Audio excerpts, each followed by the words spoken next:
네, 두 분 설교를 들었는데요. 박재영 하구님 설교를 들었는데, 첫 번째 대지가 회개의 소리였고, 뭐 그건 당연한 거고 또 무난하고요. 그 다음에 두 번째 대지가 제자의 소리였는데 약간 갸우됐어요. 근데 설명을 잘했어요. 대지는 약간 갸웃한 대지였는데 설명을 잘해서 무난하게 넘어가고, 세 번째 대지는 겸손의 소리. 역시 뭐 무난한 그런 내용인데, 대지는 그렇게 굉장히 특색이 있지는 않았어요.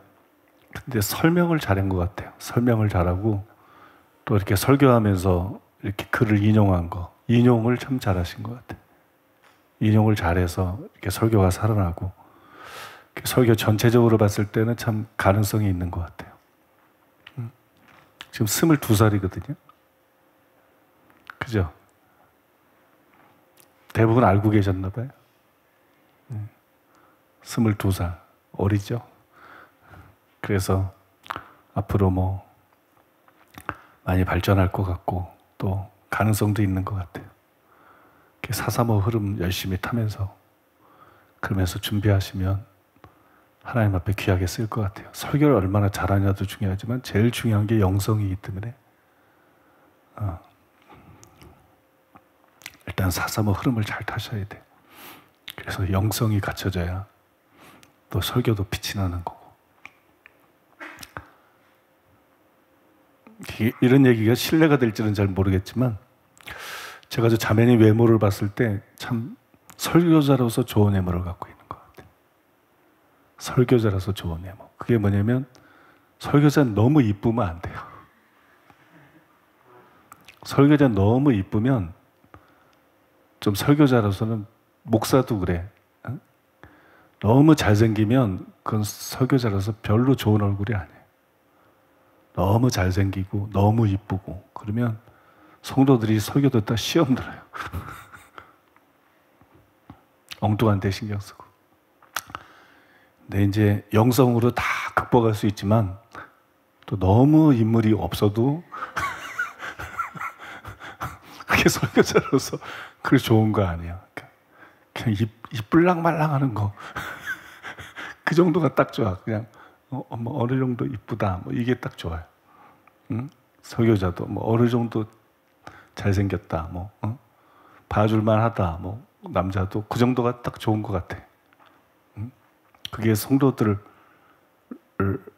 설교 듣는 데는 참 편안하고 그 정도가 딱 좋은 것 같아요.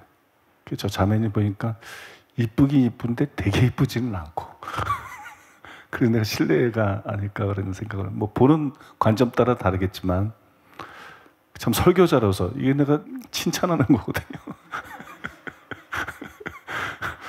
이게 여자한테 칭찬일지 내가 잘 모르겠지만 설교자로서 참 좋은 외모를 갖고 있다, 그런 생각이 들었어요. 설교자로서 참 좋은 외모를 갖고 있다. 아무튼 잘 준비하시면 하나님께서 귀하게 쓰실 것 같아요. 그 다음에 최선인 하구님 설교를 들었는데, 부흥에 대해서 설교를 하셨는데 뭐 가슴으로 설교를 하신 것 같아요. 처음에는 이렇게 낯설어서 떨리고 낯설고 그래서 좀 이렇게 글 읽는 식으로 설교하셨지만, 시간이 지나면 지날수록 이렇게 자기 속에 있는 걸 풀어내신 것 같고 참 가슴으로 설교를 하신 것 같아요. 특별히 첫 번째 대지가 저한테 굉장히 마음에 와닿았어요. 부흥의 비결이 하나님을 사랑하는 것, 그게 처음이고 마지막이다.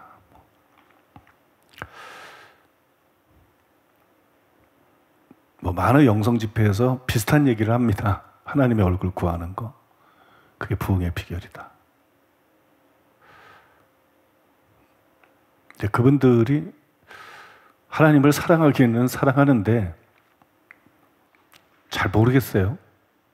사랑하기는 사랑하는데 하나님을 사랑한다는 것 자체도 뭔가 영성 운동을 통해서 규격화가 된 거 아닌가. 성경의 개념하고는 약간 다른 영성 운동에서 그들 나름대로의 개념으로 그 말을 사용하는 게 아닌가. 예언이 그렇거든요. 지금 예언에 대해서 시리즈 설교를 시작했는데 예언이 영성 운동에서 말하는 예언하고 성경에서 말하는 예언하고 차이가 있어요.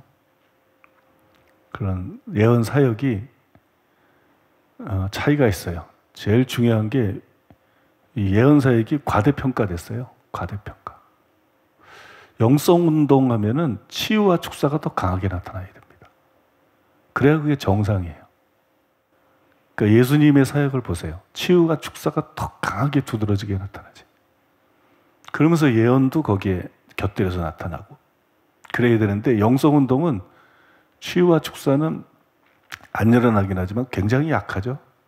사실상은 거품이지 굉장히 약해요. 현상만 두드러지지 실제 능력은 별로 없어요. 근데 또 예언은 굉장히 이렇게 활발하게 예언 사역을 하고 있어요. 이거 자체가 영성 운동을 통해서 만들어진 성경의 성령 운동하고는 상당히 좀 거리가 있는 영성 운동을 통해서 만들어진 그런 성령 운동 같아요. 그래서 영성 운동을 통해서 부흥들이 제대로 안 일어나는 것 같아요. 또 일어나봤자 단명하고요. 응? 일어났다 그래봤자 뭐 단명하고 그냥 없어져 버리고. 진짜 영성이 있어야 되는데 영성 운동을 하면서 영성이 있는 게 아니라 그냥 은사가 있고 또 은사 사역에 어떤 노하우, 그 다음에 그냥 바람이 들어가가지고 초점 자체가 잘못돼가지고 그냥 쓰러지는 거. 뭐 하려고 그렇게 자꾸 쓰러뜨리는지. 쓰러지는 거, 웃는 거, 거룩한 웃음이라는데 사람은 거룩하지 않은데 그냥 웃으면 거룩한 웃음인가? 사람들은 바뀌지 않은 사람들이 웃기는 얼마나 그냥 요란스럽게 웃었었는지. 뭐 그런 거. 그리고 금가루, 무슨 금리 이런 거. 너무 거기 초점을 맞췄다는 거예요. 그게 이제 다 자기 합리화의 과정 같아요. 뭐 영성 운동하는 사람인들 치유와 축사가 강하게 일어나기를 원하지 않았겠어요? 근데 그걸 이룰 만한 영성이 없는 거죠. 영성이 뒷받침되지 않는 거죠. 그러니까 능력이 영성 운동하면서 능력이 있어야 되는데 사도라 그러는데 선지자라 그러는데 능력을 보여줘야 되는데 그래서 보여줄 수 있는 돌파구가 쓰러지는 거 아니었나? 쓰러지는 거, 거룩한 웃음, 뭐 금가루, 금리 이런 거 아니었나 그런 생각이 들어요. 그래서 영성운동이 요란하긴 하지만 사실은 무능한, 오히려 전통적인 교회보다도 무능한 전통교회적인 교회 목사는 설교라도 잘해가지고 교회를 부흥시켜 나가고 그런데 영성운동하는 교회들은 부흥도 안 되고 그냥 외국 강사에 의존해서 외국 강사만 불러다 장사하다가 망하는 그게 한국의 영성운동 현 주소예요. 뭐 한국의 영성운동이 뭐가 있나요? 잿더미밖에 남아있는 게 아무것도 없죠. 잿더미. 그래서 영성운동에서 물론 이제 하나님의 얼굴 구하는 게 하나님과의 친밀감이 부흥의 비결이다. 말들은 많이 하는데 제대로 비결을 가르쳐 준 거냐? 그렇지 않은 것 같아요. 그렇지 않은 것 같고 일반 교회에서 부흥의 비결을 하나님의 얼굴을 구하고 하나님을 사랑하는 거라는 거를 말할 수 있겠는가? 설교들을 얼마나 잘하세요? 많은 분들이. 근데 여러분 유명한 설교자들 중에 하나님 사랑해야 되는 거 진짜 제대로 알고 강조하는 사람 거의 없어요. 우리나라의 유명한 강야 설교자 중에 뭐 옥한음, 이동원, 뭐 많은 하용조, 뭐 수많은 분들이 있지만 그분들이 그냥 성경 가르쳤지 진짜 막 하나님을 깊이 사랑하고 막 하나님 사랑하는 것의 그 중요성을 정말 사람들에게 전했나요? 그런 설교자가 없어요. 그런 설교자가 거의 제가 아는 범위 내에는 없어요. 그러니까 이게 종교적인 거로는 종교를 추구하게 돼 있지, 진실하든 말든 종교를 추구하게 돼 있지, 이 종교적인 마인드 가지고는 이 하나님이 우리가 추구해야 될 한 가지고 전부다. 이걸 깨달을 수가 없어요. 거기에 초점을 맞출 수가 없어요. 부흥의 비결을 말할 때 대부분은 그냥 기도를 말한다든지, 기도를 오래 하는 거, 많이 하는 거, 기도와 금식을 말한다든지, 아니면 말씀을 말한다든지, 바르고 어떤 강력한 기름 부음 받은 말씀을 말한다든지, 아니면 정말 이제 은사들, 치유와 축사와 기적 이런 걸 말한다든지, 그죠? 대부분 이제 그런 쪽으로 얘기를 해오지, 이 부흥의 실제적인 비결이 하나님을 사랑하는 거다.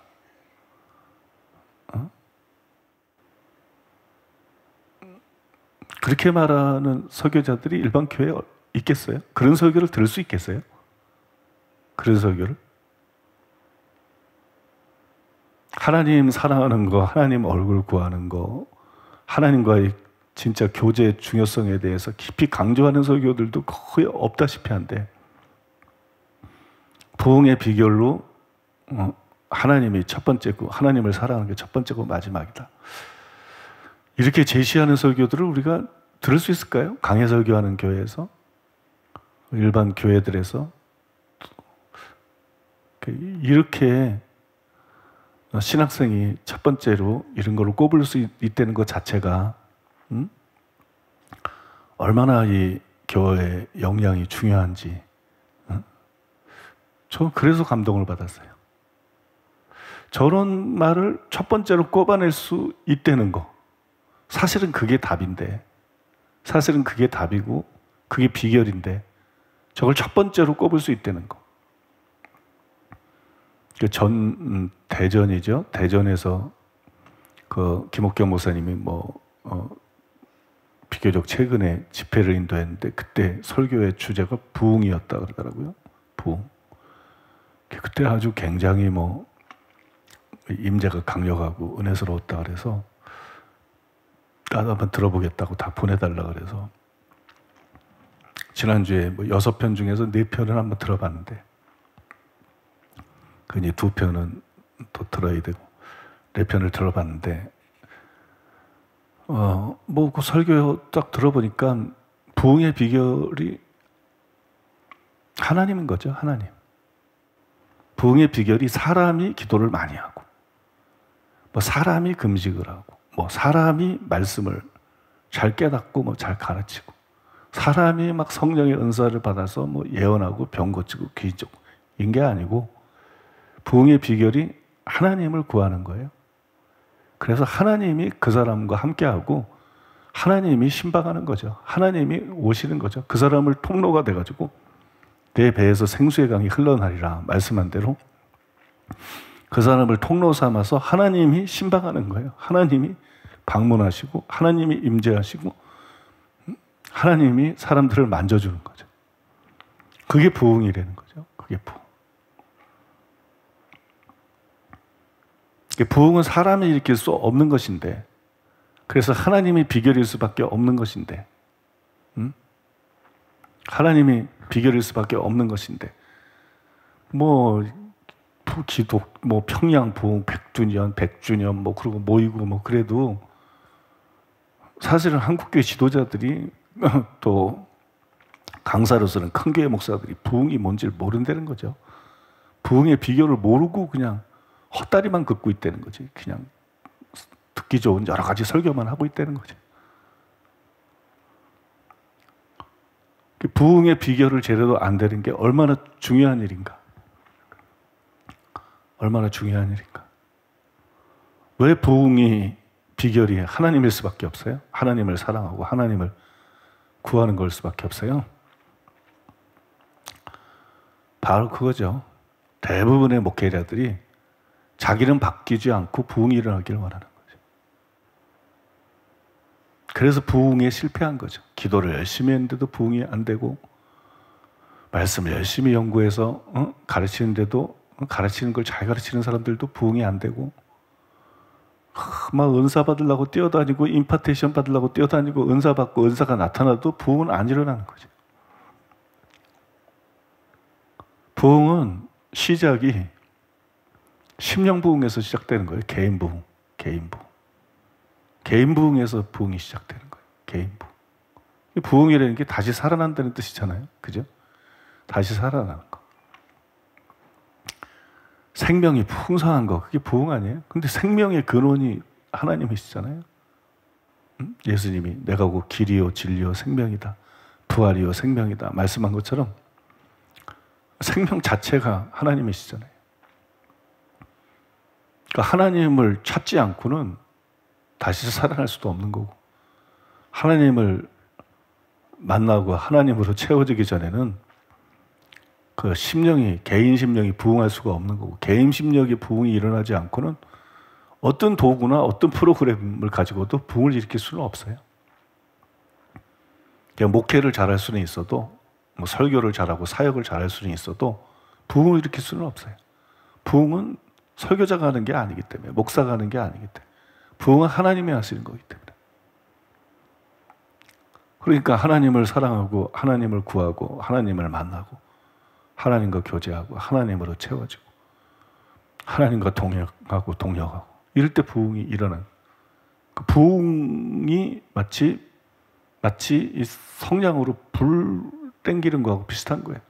성냥이 불 붙지 않고는 다른 누구도 불 붙일 수 없는 거예요. 그렇잖아요. 성냥이 먼저 불 붙지 않고 어떻게 종이에 불을 붙이고 어떻게 나무에 불을 붙이고 집이나 숲에 불을 붙이겠어요. 성냥 자신이 먼저 불이 붙어야 불을 붙일 수 있는 거죠. 부흥은 비결이 뭐 많은 군중들이 몰려드는 데 있는 게 아니고 큰 많은 역사들이 있는 게 아니고, 부흥은 심령 부흥, 개인 부흥에서 부흥이 시작되는 거예요. 심령 부흥, 개인 부흥. 근데 그 길은 하나님을 만나는 것밖에 없기 때문에, 그 길은 하나님을 만나는 것밖에 없기 때문에 하나님을 찾고 하나님을 구하는 것, 그 외에는 부흥의 비결이 없습니다. 그래서 저는 일대지가 참 마음에 감격스러운 것 같아요. 이걸 초대형 교육 목사들도 모르는 걸, 이걸 기도 많이 하는 목사들도 모르고, 이건 아주 말씀에 정통한 학자들이나 유명한 설교자들도 모르고, 이건 영성운동한다고 뭐 은사 많고 능력 많다는 사람들도 모르는 거를 신학생이 제일 첫 번째 딱 집어서 설교한다는 거. 근데 그게 지식이 되지 않고 그게 정말 비결인 걸 알고 오리를 하면 그 사람이 또 하나의 부흥의 불을 일으킬 수 있는 불쏘시개가 될 수 있는 거니까, 성량이 될 수 있는 거니까, 영적인. 그죠? 그게 부흥 일으켜달라고 기도 많이 하는데 부흥이 안 일어나는 게, 기도를 바꿔야 돼요. 부흥 일으켜달라고 기도하지 말고 개인 부흥을 경험하게 해달라고 기도를 해야 돼요. 개인 부흥을 경험하고, 주여 개인 부흥을 경험하고 가정 부흥을 경험하게 해주시옵소서. 그래야 부흥이 오는 거지. 모든 게 순서대로 되는 거 아닌가요? 사도행전 1장 8절을 보더라도 오직 성령이 너에게 임하시면 너희가 권능을 받고 예루살렘과 온 유대와 사마리아와 땅끝까지 이르러 내 증인이 되리라. 그랬죠. 땅끝까지. 그러니까 예루살렘, 온 유대, 사마리아, 땅끝. 이게 더 순서. 구제도 그래요. 구제도 돌을 딱 던지면 요 가까운 데서부터 이렇게 원이, 파장이 통해서 원이 그려지잖아요. 구제도 그렇게 하는 거예요. 저 아프리카에 있는 사람 뭐 불쑥 구제하고 이렇게 하는 게 아니에요. 구제도 먼저 자기 가족과 친척을 돌아보지 않는 자는 불신자보다 악한 자다.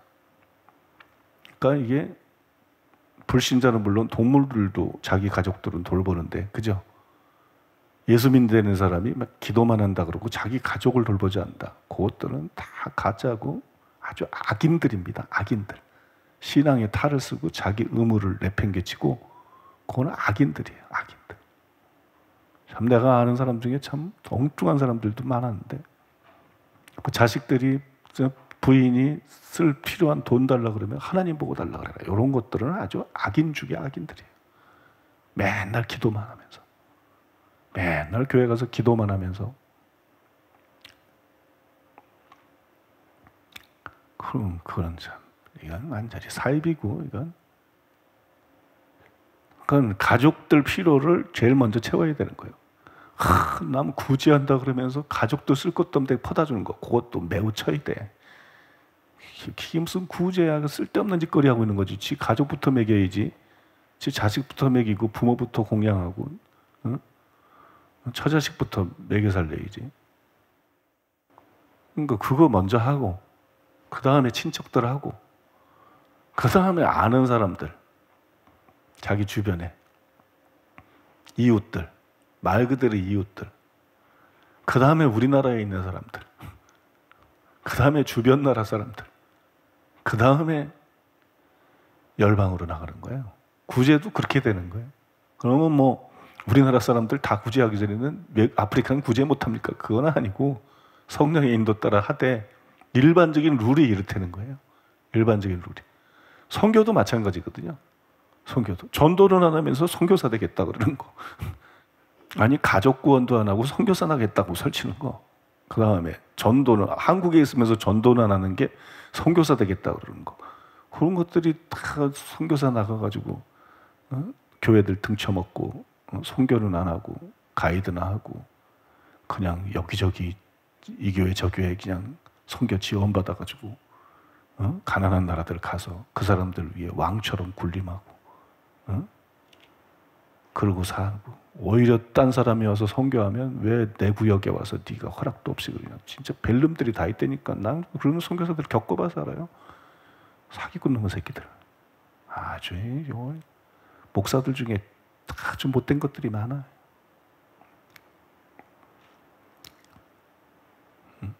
그래서 나는 선교사라 그래서 선교사로 안 봐요.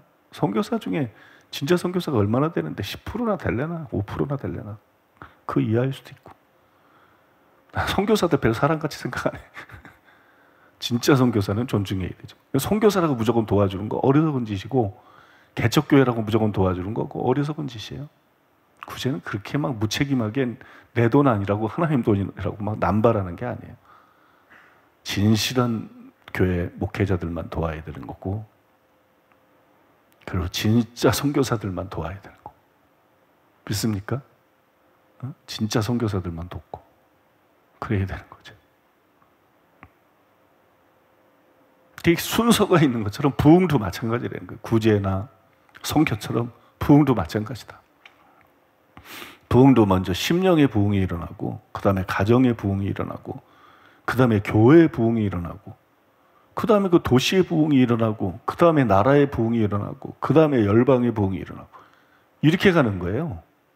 부흥도. 근데 사람들이 그냥 심령 부흥은 제껴놓고 그냥 나라의 부흥, 열방의 부흥을 막 바라본다. 그게 헛꿈을 꾸고 있는 거죠. 정말 부흥을 원한다 그러면 심령 부흥을 갈망해야 돼요. 심령 부흥. 심령 부흥을 원해야 돼. 심령 부흥을 경험해야 돼.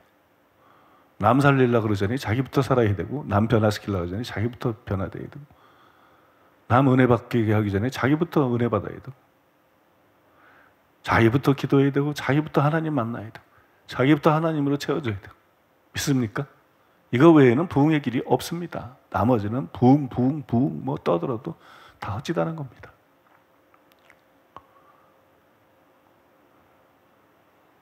그 설명을 듣고 나서 보니까 첫 번째 대지가 얼마나 중요한지 아시겠죠? 다음번 대지들은 뭐 중요하지 않아. 이게 되면 나머지는 다 오는 거고 이거 안 되면 나머지는 다 안 오게 돼 있는 거예요. 이게 되면 그죠? 하나님 사랑하는 사람이 형제 사랑하는 거지 하나님 사랑하는 사람이 형제 사랑합니까? 이게 되면 나머지 다 되는 거고 이게 안 되면 나머지 다 안 되는 거고 하나님을 사랑하는 게 그의 계명을 지키는 것이다. 요한일서 5장 3절에 그죠? 하나님 사랑하면 다 지키게 돼 있는 거고 하나님 사랑 안 하면 안 지키게 돼 있는 거고 그러니까 여러분 아까 우리 22살 먹은 자매님한테 말한 것처럼 왜 내가 22살 먹은 자매님 뭐 가능성이 있으니까 435 흐름을 잘 타고 그런 얘기를 왜 해요? 비결이 그거밖에 없다니까. 하나님을 찾고 하나님을 구하고 하나님을 만나고 믿습니까?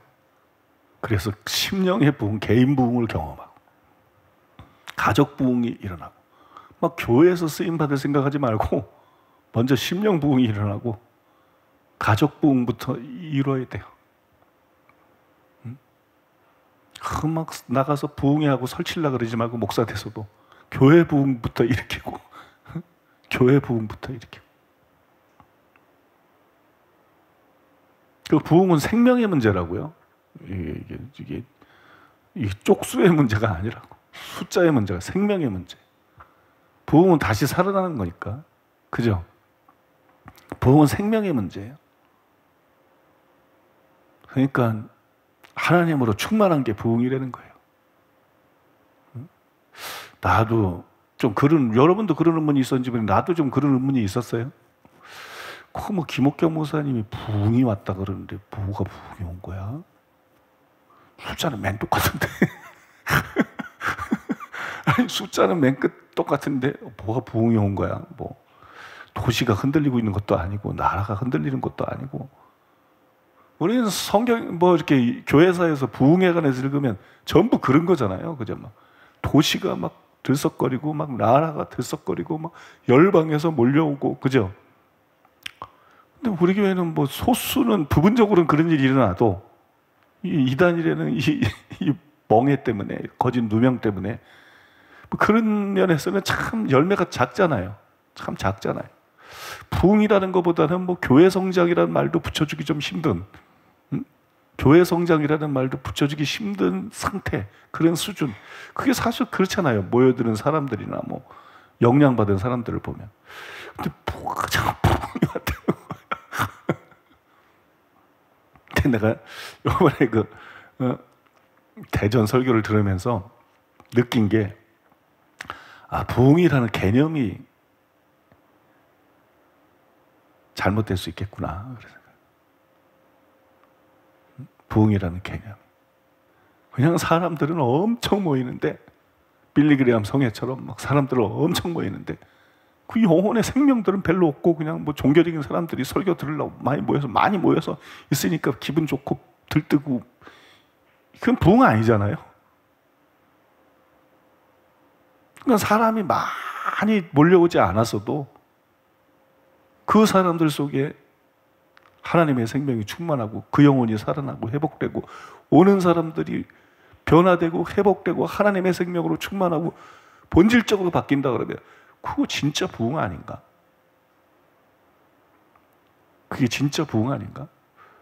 그런 생각이 들더라고요. 그래서 이제 부흥이라는 말에 대해서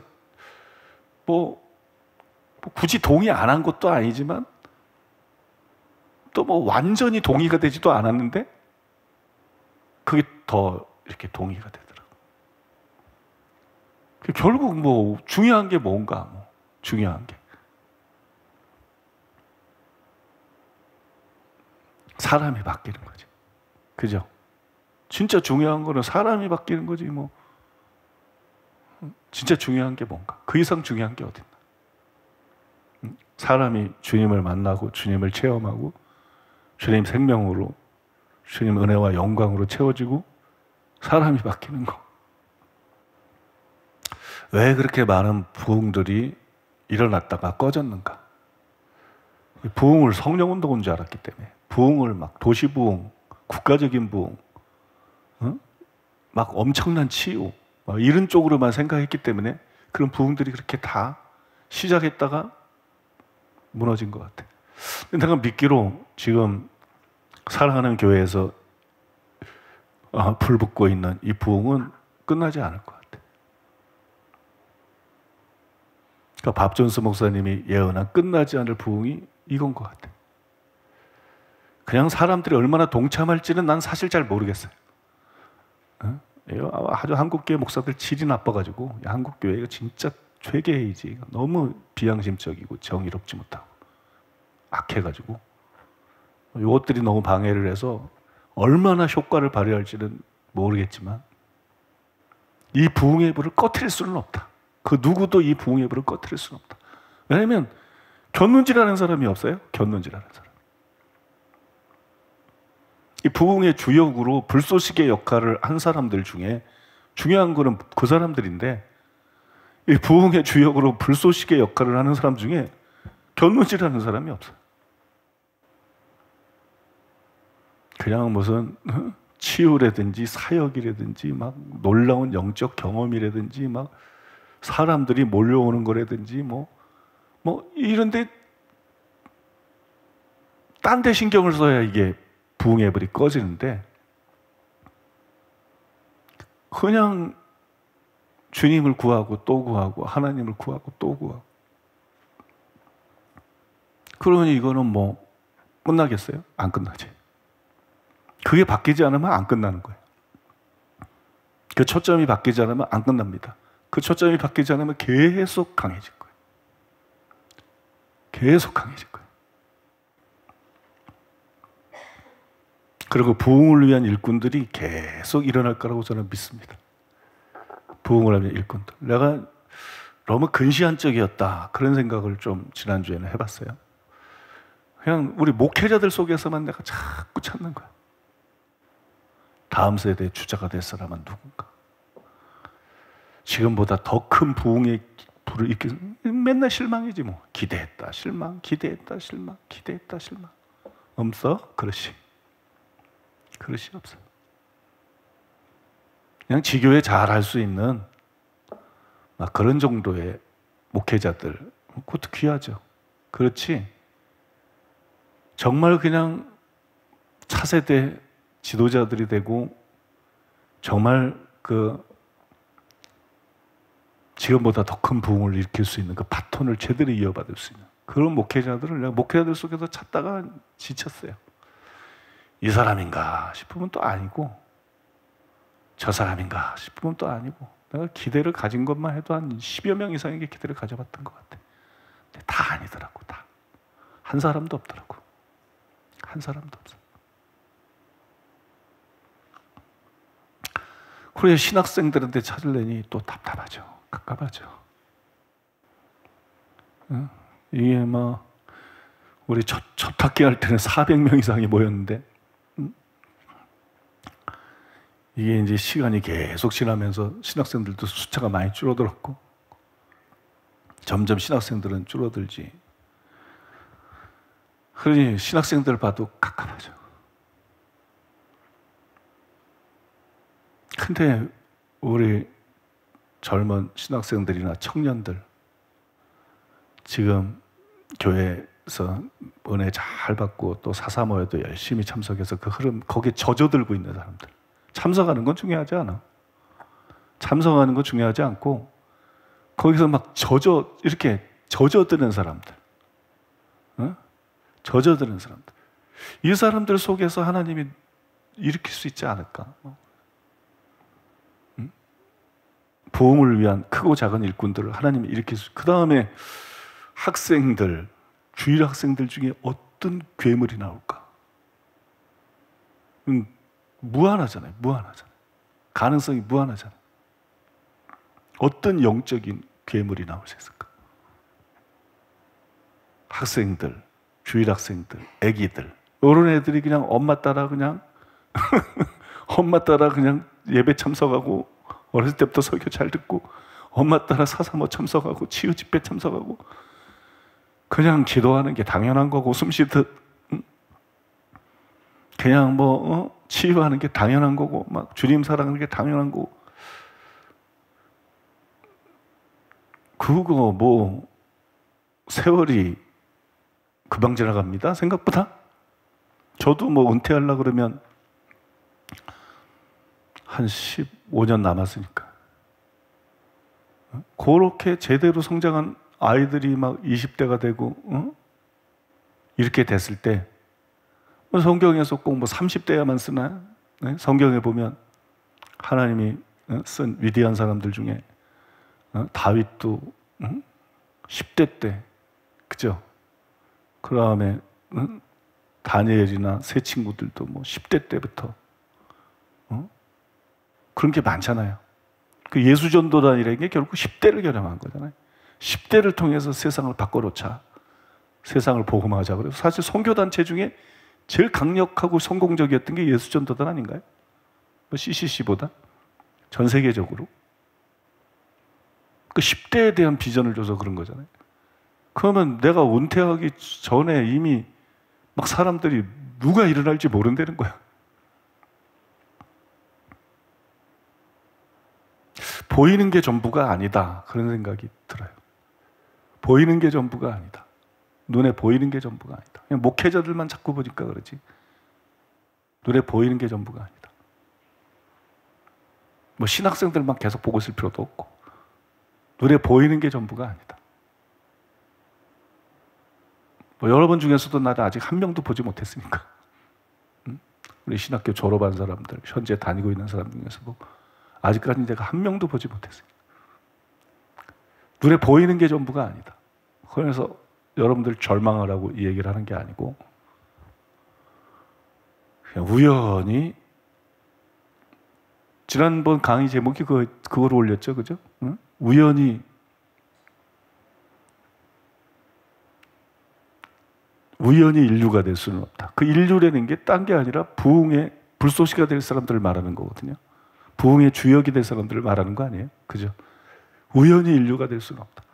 우연히 되는 게 아니에요. 그러면 선택할 수도 있다는 얘기인 거거든. 다르게 말하면 선택할 수도 있다는 얘기잖아요. 그죠? 선택할 수도 있는 거죠. 길을 알면.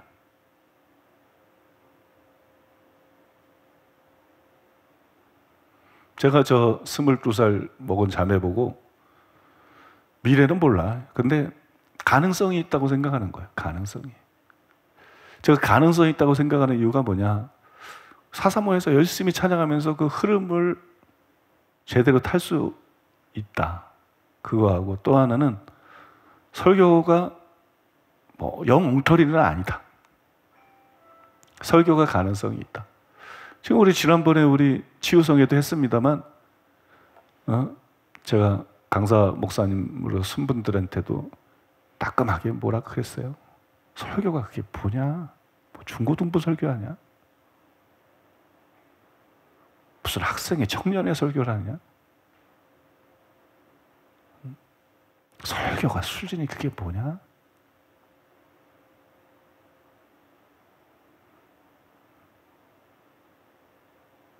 뼈를 깎는 노력을 하고 설교의 수준을 높여라. 기름 부음이 그렇게 강하고 치유가 그렇게 강하면 설교도 강해야지. 설교의 수준도 강해야지. 근데 거기서 제가 어떤 한계를 보는 거예요. 한계. 또 하나님께서 이런 강사서 어떤 목회자들을 귀하게 쓰고 있지만, 강하게 기름 부어서 쓰고 있지만, 또 그분들의 한계를 내가 보는 거예요. 그리고 그 한계를 안 보는 사람은 김옥경 목사님 하는 것 같아요. 그래서 설교를 들어봐도 설교도 제대로 하시는 것 같아요. 근데 강사로 선 사람 중에 내가 그 한계를, 설교의 한계를 보지 않은 사람은 한 사람도 없어. 하나도 만족스럽지 않아. 너무 설교가 약하다. 뭐 부분적으로 장점들은 있고, 잘 설명한 것도 있고, 뭐 은혜 끼친 면도 있지만 전체적으로 봤을 때 설교가 너무 약하다. 다음에 설교 준비 좀 제대로 해갖고 와라. 근데 그게 그분들이 설교 준비하고 싶다고 되지는 않습니다. 그건 실력 문제이기 때문에. 그건 실력인 거거든요. 그래서 제가 저 자매님 보고 가능성이 있다 그러는 거예요. 사삼의 흐름을 제대로 타면서 설교까지 제대로 수준이 올라가고 강해지면 그거 여러분 정말 초인류가 되는 것이. 초인류가. 그런 하나님의 사람들이 다음 세대를 위해서 일어나야 되거든요. 일어나야 됩니다. 그런 하나님의 사람들이 다음 세대를 위해서 일어나야 돼. 근데 그게 우연이 아니고 나였으면 좋겠다. 근데 하나님이 나를 선택하지 않았으면 어쩔까? 이게 아니라 우리가 선택할 수 있는 문제라는 거죠. 대가를 지불하고 올바른 초점을 갖고 결단하고 기도하고 대가를 지불함으로써 자기를 내려놓음으로써 우리가 선택할 수 있는 문제라는 거예요. 그게 뭐예요? 하나님을 목적으로 추구하고 하나님을 깊이 사랑하는 거. 하나님과 진짜 만나는 거, 깊이 만나는 거, 그분과 깊이 교제하는 거, 그분으로 채워지는 거. 내가 주님을 위해서 일하는 게 아니라 그분이 나를 통해서 역사하시고 나를 통해서 일하시는 거, 나를 통해서 흘러가시는 거.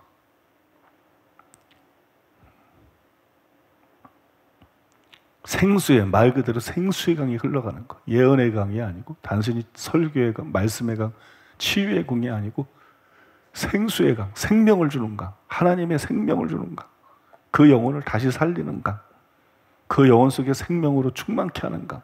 바꿔 말해서 심령의 부흥을 가져올 수 있는, 개인의 부흥을 가져올 수 있는, 그래서 그 사람들이 또다시 부흥의 어떤 불쏘시개가 될 수 있게 만드는 그런 생수의 강을 흘려보내는. 생수의 강이 뭐예요? 성령이죠. 성령이잖아요. 가르쳐받 믿는 자가 받을 성령, 하나님이잖아요. 하나님. 생명, 생수의 강, 그게 하나님이잖아요. 하나님으로 채워져서 하나님을 흘려보낼 수 있는, 자기를 통해서 하나님이 말씀하게 하고, 자기를 통해서 하나님께서 사람을 만지고, 자기를 통해서 하나님이 역사하게 할 수 있는. 믿습니까?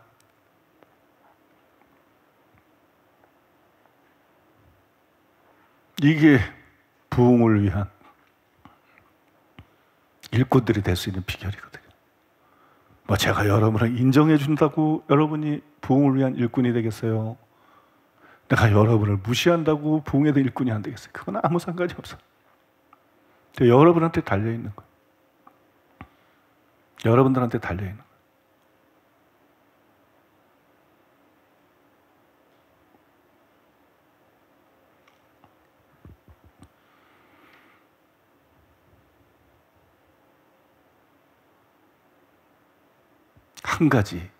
한 가지를 추구하기로 결단하는 거죠. 한 가지를 추구하기로. 한 가지가 모든 것이라는 걸 믿는 거예요. 그게 내가 사는 길이고, 그게 내 가정이 사는 길이고, 그게 교회가 사는 길이고, 그게 서울이 사는 길이고, 그게 이 나라가 사는 길이고, 그게 아시아가 사는 길이고, 그게 열방이 사는 길이라는 걸 믿는 거예요. 그리고 거기에 올인하는 거예요. 믿습니까? 거기에 올인하는 거예요. 거기에 올인하면서 기도도 하고, 거기에 올인하면서 말씀도 준비하고 연구하고 갇혀가는 거예요. 그게 비결입니다.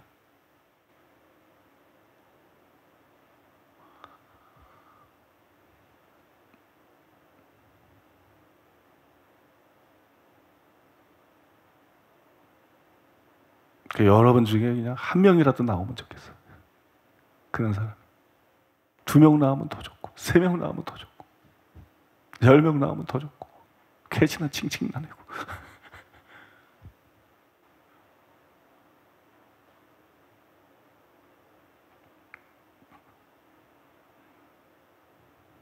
한국의 목회자는 너무 많잖아요. 목사인데 택시 운전하는 사람도 뭐 전국적으로는 몇천 정도 될걸. 목사가 더 필요한 거 아니에요. 선교사가 더 필요한 거 아닙니다.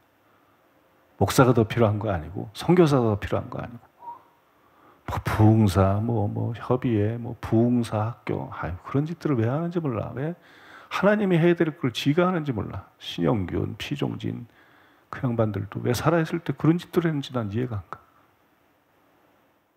선지자를 하나님이 일으키는 것처럼 부흥사는 하나님이 일으키는 거지.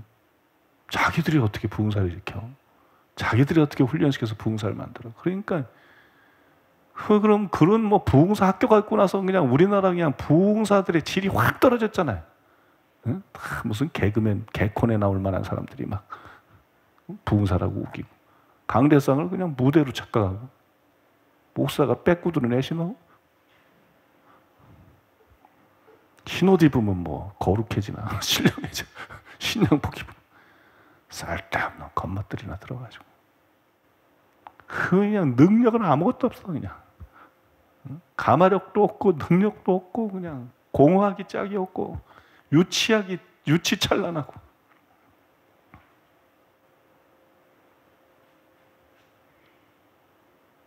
더 많은 교수들이 필요한 것도 아니고 신학자들이 필요한 것도 아니고 더 많은 목사들이 필요한 것도 아니고 더 많은 부흥사들이 필요한 게 아니라는 거예요.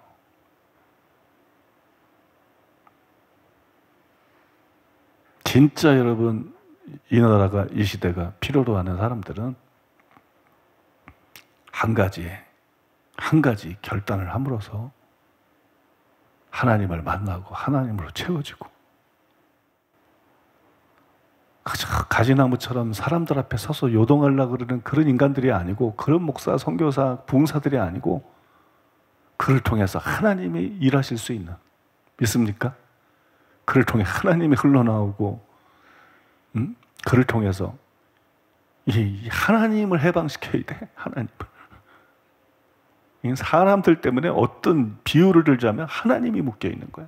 사람들 때문에, 목사들 때문에, 그냥 잘난 목사들, 부흥사들, 그냥 학자들, 그냥 하나님이 묶여 있어요. 깨지지 않는 우리가 하나님을 묶는 동아줄이잖아요. 그러니까 하나님을 만나고 우리가 정결해지고, 우리가 깨지고, 우리가 바뀌고, 우리가 자기를 비우고 하나님 사랑으로 채워져서 그냥 하나님이 해방되실 수 있게, 비유죠, 비유. 하나님이 자유롭게 일하실 수 있게. 그런 사람들이 필요하다는 거예요. 그런 사람들. 사람은 다 거기서 거기에요. 사람에게 필요한 건 사람이 아니에요. 그 사람을 통해서 흘러나오고 역사하실 하나님인 거지. 그런 사람이 필요하다는 거예요.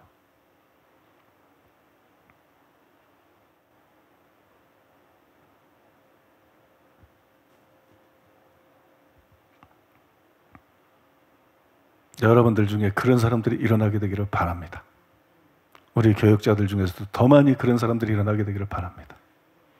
그런 사람들이 우리 교역자들 중에 있어요. 없는 건 아니에요.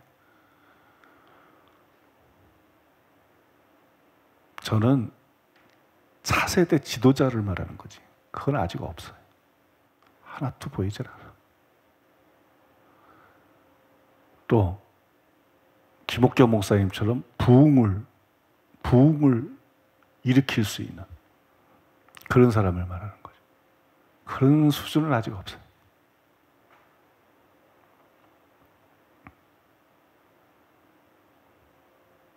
그러나 하나님을 흘려보내고 있는 목회자들은 정도의 차이는 있지만 제법 있어요.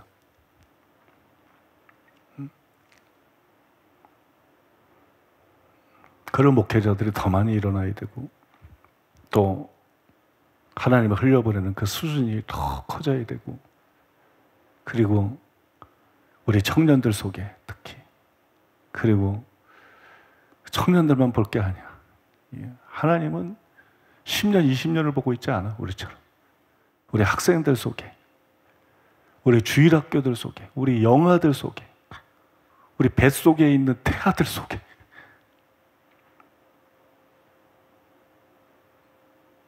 그들이 어렸을 때부터 우리 교회 다닌다고 뭐가 되는 건 아니야. 그러나 제대로 이 흐름을 탄다면, 제대로 흐름을 타면서 은혜를 받고 대가를 지불하며 나아간다. 그들 속에서 제 말 스타일이 그래서 막 어떤 괴물이 나올지 모르는데, 그 괴물이 거장을 말하는 거예요. 거장. 어떤 영적인 거장들이 나올지 몰라요. 뭐 사람을 보면 희망이 없어. 사람을 볼 게 뭐 있나? 하나님이 그 사람을 통해서 흘러나오고 역사하기 시작하면 되는 거지. 사람이 진짜 원하는 게 하나님인데, 이 보배를 질그릇에 담았는지 어느 그릇에 담았는지 알 게 뭐야. 중요한 건 보배인데. 그러니까 사람을 보면 희망이 없는 것 같아도 하나님을 보면 희망이 있어요. 하나님을 찾고 하나님의 얼굴을 구하는 사람들이 일어날 걸 생각하면 희망이 있어요. 그러니까 여러분도 하나님을 찾지 않으면 희망이 없는 거고, 여러분이 희망이 없는 사람인 거고, 여러분들이 하나님을 찾으면 희망이 있는 사람이고, 믿습니까? 하나님을 찾으면 희망이 있는 사람이고.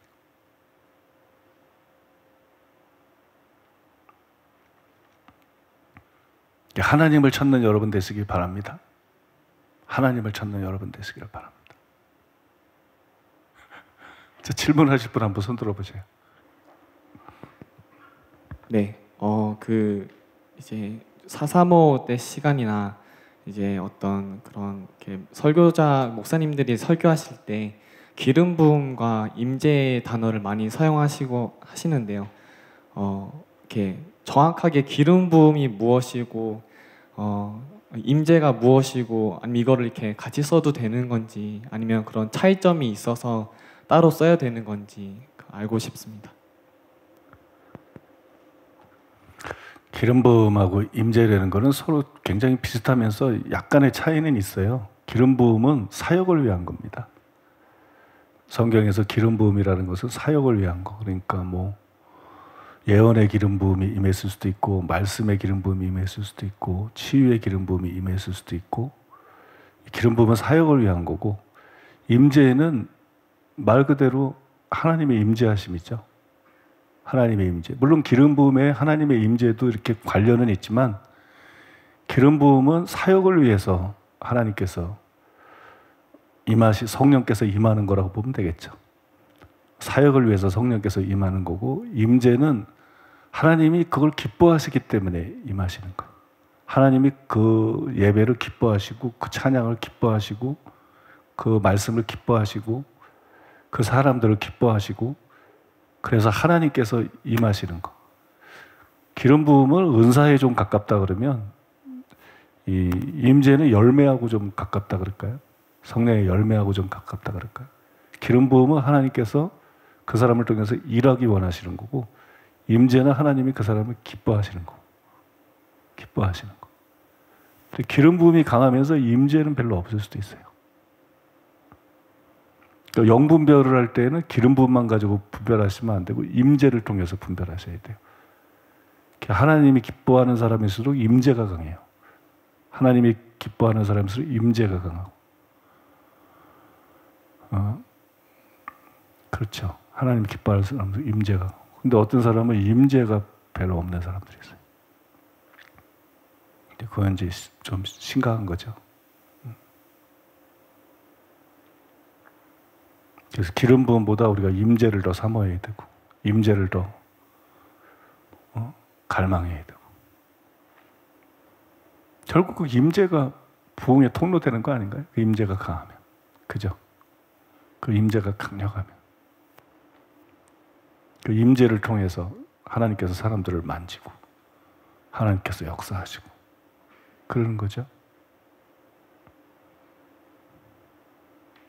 그 임재가 강한 사람을 성경에서는 하나님이 함께 하셨다. 하나님이 그 사람과 함께 하셨다. 기름 부었다는 게 아니고 하나님이 그 사람과 함께 하셨다. 그리고 그게 이제 하나님의 사람의 대표적인 그 표현이죠. 성경의 표현. 하나님의 사람은 다른 게 아니고 하나님이 함께 하는 사람. 아까 여러분들에게 뭐 길게 설명드렸습니다만, 하나님을 사랑해서 하나님을 위해서 일하는 게 하나님의 통로가 되는 거. 그게 여러분 얼마나 성경의 그 정곡을 뚫고 있는 건지 몰라요. 정곡을 깨뚫고 있는 거죠. 저도 아까 말하다 잊어버렸네요. 저도 아까 말하다 잊어버렸는데, 써놓고도 잊어버렸어요.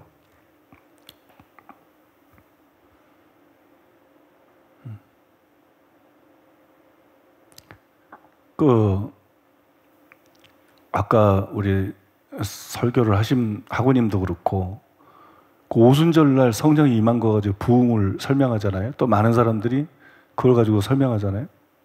근데 거기에 하나님의 얼굴을 구해야, 하나님을 깊이 사랑해야 부흥이 일어나는 데는 거기 있나요? 찾아보기 힘들죠, 그죠? 그냥 모여서 열심히 기도를 했지. 그리고 그들은 성령이, 예수님의 약속을 기대하면서 기도했지. 예수님의 약속을 기다리고 기도했잖아요. 그죠? 성령을 부어주겠다. 그러니까 하나님을 사랑하는 게 부흥의 비결은 맞는데, 이게 성경하고 안 맞아 떨어지잖아요. 하나님을 사랑해야 되는 게 부흥의 비결은 맞는데. 거기에 안 나와 있지만 성경을 더 넓게 보면 나와 있죠. 예수님께서 실망해서 자격지심 때문에 다 부끄러워서 포기하고 고기 잡으러 간 베드로를 찾아가가지고 베드로에게 뭐라 그러셨어요? 내가 나를 사랑하느냐? 그랬어요. 내가 나를 사랑하느냐? 내가 이 사람들보다 나를 더 사랑하느냐? 3번 물으셨죠. 그죠? 주여 내가 주님을 사랑합니다. 응? 그러고 기도하러 간 거잖아요. 응? 베드로와 제자들이 그러고 기도한 거잖아요. 그 전으로 거슬러 올라가 보면 예수님이 제자들을 부르시잖아요.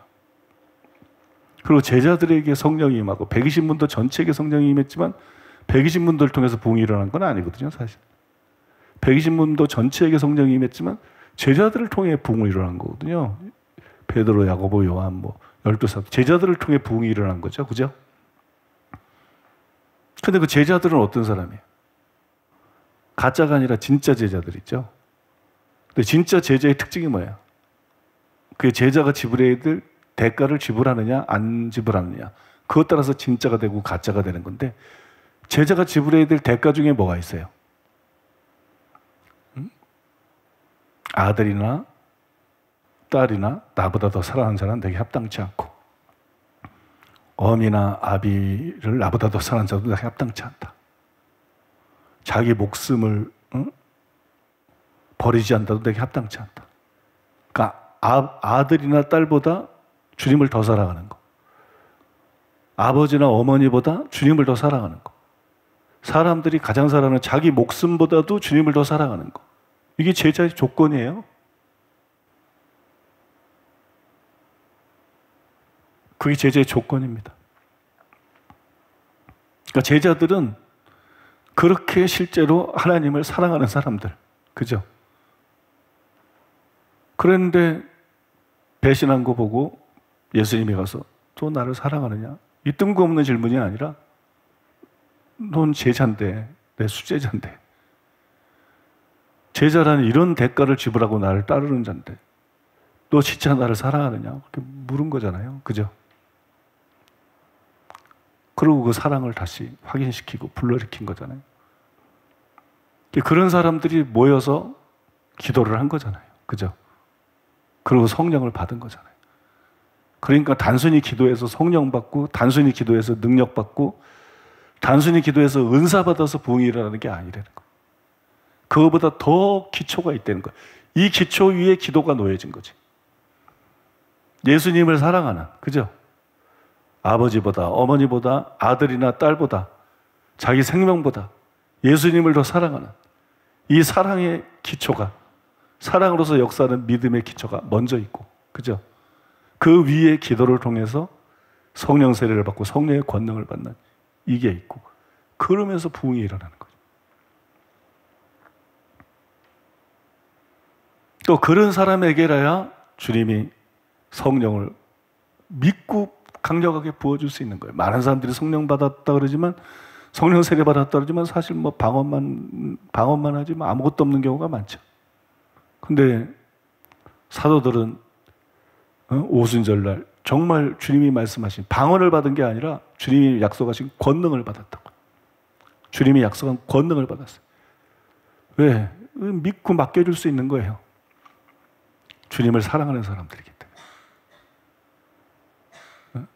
주님을 사랑하고 주님이 목적이 아닌 사람에게 권능을 부어줄 때 무슨 일이 일어나겠는가? 은사를 부어줄 때 무슨 일이 일어나겠는가? 그의 사역이 커질 때 무슨 일이 일어나겠는가? 우리 교회에서도 봤잖아요, 그죠? 응? 우리 교회에서도 그런 예들을 분명하게 봤잖아요. 주님을 사랑하고 주님을 목적으로 추구하고 주님을 만나서 교제하면서 주님을 닮고 자기가 내려주고 주님 마음과 주님 사랑으로 주님 성품으로 채워진 자에게 권능이 임할 때, 은사가 임하고 능력이 임할 때, 그거를 정말 하나님을 위해서, 영혼들을 위해서 제대로 사용하고, 그죠? 제대로 쓰게 돼요. 그래서 우리 교회 부흥이 끝나지 저는 않을 거라고 보는 거. 저는 우리 교회 부흥이 끝나지 않을 것이다. 다른 거하고 다르다. 똑같은 치유가 아니다. 같다 이 말하죠. 거짓 선지자도 기적과 표적과 기사 이적을 행하셨지만 주님을 위해서 자기 목숨도 아끼지 않았던 바울과 바나바는 주님을 위해서 자기 목숨도 아끼지 않는 자라고 성경에 베드로가 말하고 있잖아요. 사도들이 말하고 있잖아요. 그죠?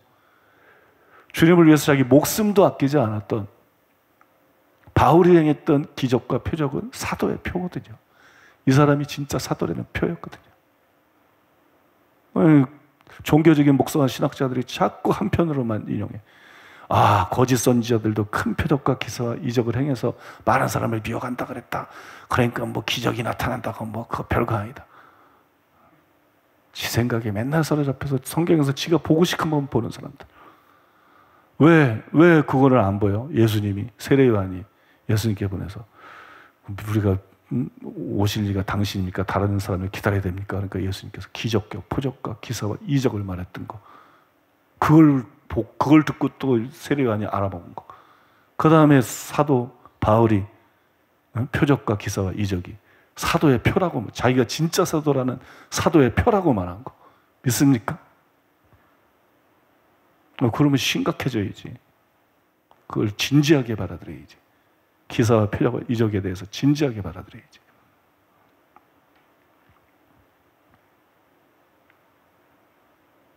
똑같이 가시적으로 표적과 기사와 이적이 나타나지만 다른 거라는 거예요. 이거 다르다. 같은 게 아니다. 그냥 기도만 많이 해서 여전히 자기중심적이고 자기를 사랑하고 돈을 사랑하고 세상을 사랑하면서 기도만 열심히 하고 막 영성 집회 열심히 임파테이션 막 열심히 받아가지고 막 기적이 일어나는 거하고, 이렇게 주님을 사랑하고 자기를 내려놓고 주님 임재 속에서 변화되고, 그죠? 그러고 성령의 권능이, 하나님이 믿기 때문에 성령의 권능을 부어주어가지고 기적이 나타나는 거하고 다르다는 거죠. 다르다는 거. 하나는 감당을 못해요. 일시적이죠. 치유사역자 중에 여러분 보세요. 계속 길게 가는 사람이 누가 있나? 별로 없어요. 뭐 어느 교회 어떤 목사에게 뭐 치유가 나타난다 그러다가 뭐 몇 년 있으면 없어요. 뭐 한 10년 있으면 없어요. 그죠? 그냥 뭐 사라져버려요. 근데 이거는 끝까지 갈 겁니다. 왜냐하면 다른 거예요. 다른 겁니다. 그래서 그 무엇도 우리를 하나님의 위대한 사람으로 만들어주지 않아요. 기도도, 말씀도, 예언도, 치유도, 어떤 능력도. 오직 하나님을 사랑하는 것만이, 오직 하나님 자신만이 우리를 진짜 하나님의 사람이 되게 만들고, 우리를 진짜로 위대한 하나님의 사람이 되게 만들고. 그래서 제가 자꾸 435 흐름을 타라고 교역자들에게도 말하고 여러분들에게도 자꾸 말하는 거예요. 435 흐름, 그 흐름이기 때문에. 우리가 아는 현존하는 하나님께서 많은 하나님의 사람들을 일으키시고 많은 교회와 사역단체를 일으키시고 많은 사람 통해서 역사하시지만, 내가 아는 범위 내에서 하나님을 사랑하는 그 마음이 가장 강렬한 것이 435이기 때문에. 내가 아는 범위 내에서는 세상 어떤 유명한 사역자나 목사도, 어떤 큰 교회나 유명한 교회도 하나님을 사랑하는 데서 이보다 더 순수하고 강력한 기름 부음을 갖고 있는 것은 없기 때문에. 그럼 여기서 최고의 것이 나올 수 있다는 거예요.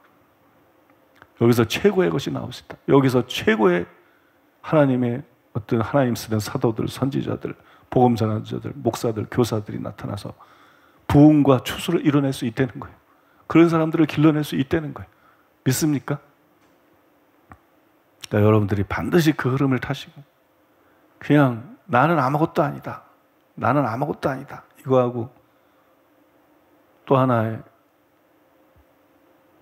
짝이 되는 진리는 하나님이 전부다 이겁니다. 나는 아무것도 아니다.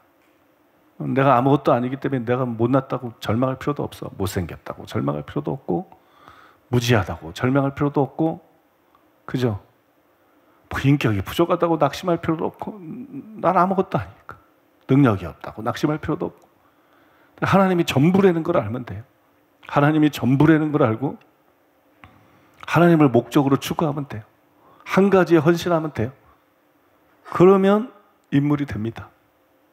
그러면 인물이 됩니다. 그러면 부흥의 일꾼이 됩니다. 부흥의 주역이 되고 추수의 일꾼이 되고, 믿습니까? 그러면 인류가 됩니다. 그러면 하나님이 정말 사용할 수 있는 하나님의 사람이 될 수 있습니다. 여러분들이 전부 그런 사람 되시기를 예수님의 이름으로 축복합니다.